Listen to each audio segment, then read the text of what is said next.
दैनिक आत्मिक कार्यक्रम spark my faith.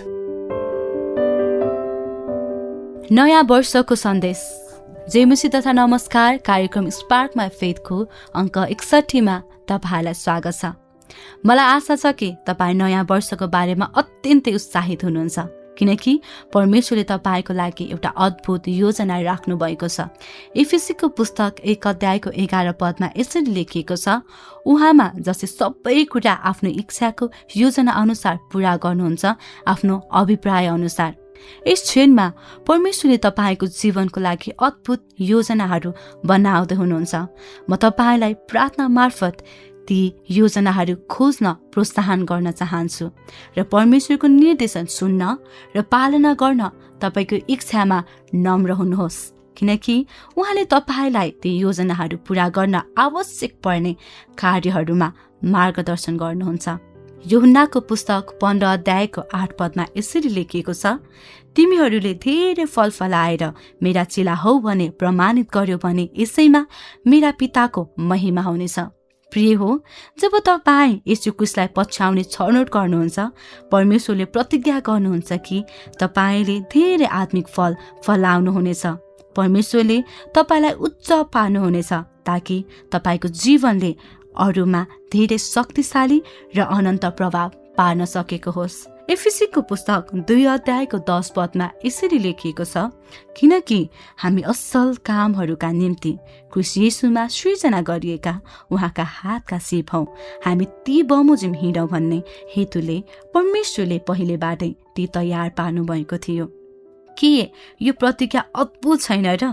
जब हामी हाम्रो जीवनको लागि परमेश्वरको योजना र उद्देश्यमा समर्पित हुने छनौट गर्छौं, उहाँले हामीलाई धेरै महान कामहरू गर्ने प्रतिज्ञा गर्नुहुन्छ।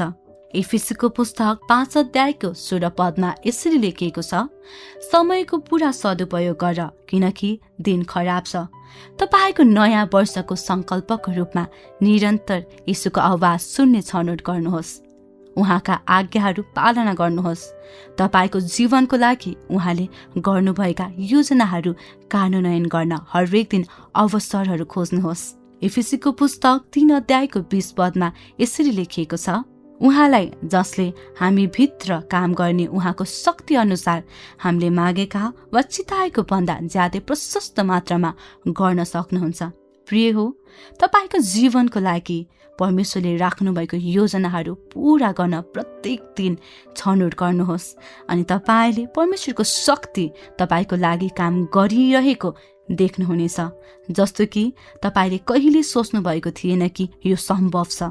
तपाईँले आफ्नो लागि देखेका ठूला सपनाहरू जेसुकै हुन्, तिनीहरूलाई 100 पटक ठूलो बनाउनुहोस्, अनि तपाईँले परमेश्वरले तपाईँको लागि राख्नुभएको अद्भुत योजनाहरू देख्न थाल्नुहुनेछ। तपाईहरू सबैलाई नयाँ वर्षको शुभकामना। आजको यो सन्देशद्वारा परमेश्वरले तपाईहरूलाई आशिष दिनुभएको होस्।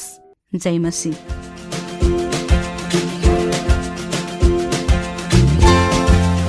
प्रिय श्रोता, प्रभावशाली बाइबल शिक्षक तथा आत्मिक मार्गदर्शक शौन भिक्टरद्वारा लिखित सन्देश हाम्रो आफ्नै नेपाली भाषामा सुन्नुभयो। रेडियो कार्यक्रम स्पार्क माई फेथ, मेरो विश्वासमा चमक ल्याउनुहोस्। कार्यक्रमका बारेमा तपाईको कुनै प्रतिक्रिया भएमा हामीलाई सम्पर्क गर्न सक्नुहुनेछ, जसका लागि फोन नम्बर 01 66 19 460 01 66 19 460 मा सम्पर्क गर्न सक्नुहुनेछ। हवस् त, कार्यक्रम सुन्नु भएकोमा तपाईलाई परमेश्वरले प्रशस्त आशिष दिनुभएको होस्। जय मसीह।